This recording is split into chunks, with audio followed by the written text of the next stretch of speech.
क्रिया के जिस रूप से उसके संपन्न होने का बोध हो उसे काल कहते हैं। काल के 3 भेद होते हैं: भूतकाल, वर्तमान काल, भविष्य काल।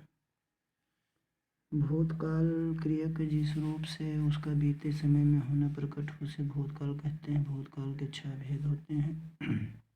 सामान्य भूतकाल। भूतकाल की क्रिया के साधारण रूप को सामान्य भूतकाल कहते हैं। जैसे अनाया ने कहानी पढ़ी। आसन्न भूतकाल क्रिया के जिस रूप से कार्य के अभी समाप्त होने का बोध हो वह आसन्न भूतकाल कहलाता है। जैसे मैं अभी खेल कर आई हूँ। अपूर्ण भूतकाल क्रिया का वह रूप जिससे यह पता चले कि कार्य भूतकाल में हो रहा था किंतु उसकी समाप्ति के विषय में पता न चले, अपूर्ण भूतकाल कहलाता है। जैसे बच्चे खेल रहे थे।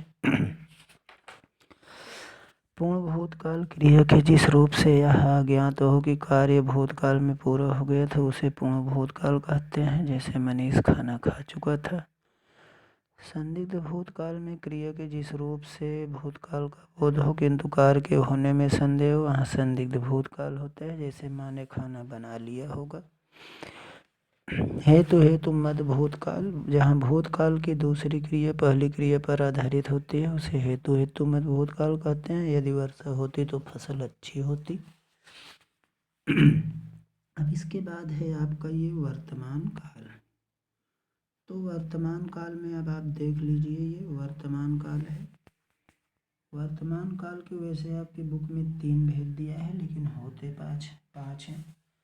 तो आप सामान्य वर्तमान देख लीजिए। क्रिया के जिस रूप से वर्तमान काल की क्रिया का सामान्य रूप से होना पाया जाए उसे सामान्य वर्तमान कहते हैं। जैसे निकिता तबला बजाती है, मोर नाचता है।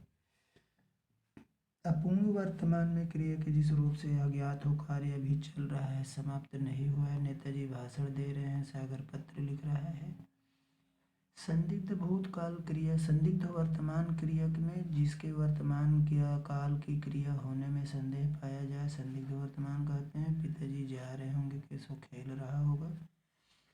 ये 2 क्रियाएं अगर आपकी स्क्रीन पे दिख रही हैं तो अच्छी बात है, नहीं दिख रही हैं तो आप लिख लीजिए पूर्ण वर्तमान और संभाव्य वर्तमान।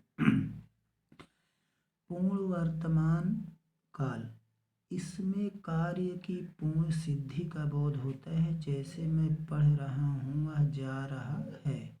इसमें कार्य की पूरा सिद्धि हो रही है कि मैं पढ़ रहा हूँ, तो इसलिए इसे पूर्ण वर्तमान कहा जाता है।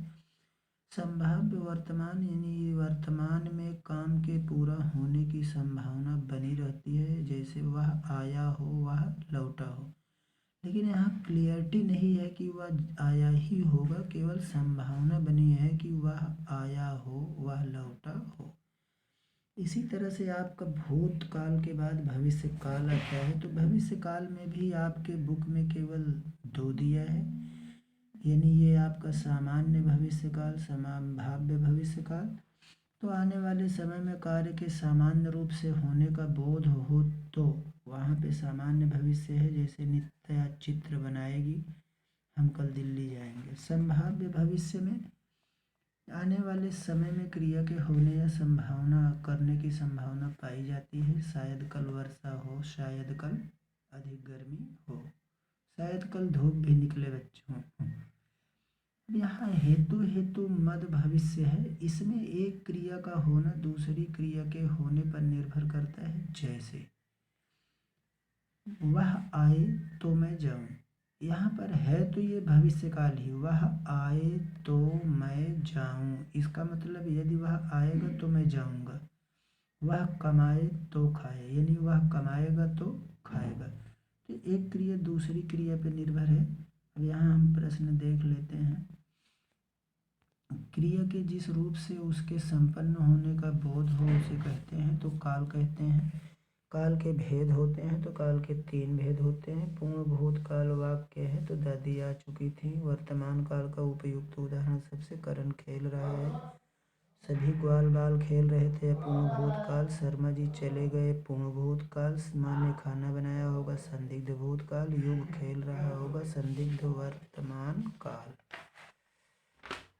फिर उसके बाद यहाँ पर है मैं खाना खा रहा हूँ, तो इसका अपूर्ण भूतकाल बनेगा। मैं खाना खा रहा था। कपिल भाग रहा था, अपूर्ण वर्तमान बनाना है। तो इसका अपूर्ण वर्तमान आपको बनाना है। अपूर्ण वर्तमान यहाँ आइए आप देख लीजिएगा। तो कपिल भाग रहा था, इसका अपूर्ण वर्तमान है कि कपिल भाग रहा है। हेतु हेतु मत भविष्य काल में बनाना है। यदि में तुम मेहनत करोगे तो सफल हो जाओगे। सरल स्कूल हो गए चला गया होगा संदिग्ध वर्तमान में, तो सरल स्कूल जा रहा होगा। निशु घर जाकर सो गया, इसको सामान्य वर्तमान में बनाना है, तो निशु घर जाकर सोता है। काव्या ने रोटी बनाई थी, तो इसका सामान्य भविष्य हो जाएगा काव्या रोटी बनाएगी। वर्षा हो रही होगी, तो संदिग्ध भूत में बनाना है, वर्षा हो चुकी होगी। यहाँ आप देख लीजिए हमने इसको अलग किया है। खेल रहा है, नहाता हूँ, गा रहे हैं, पढ़ता है, दौड़ रहा है, ये सभी वर्तमान काल की क्रियाएं हैं।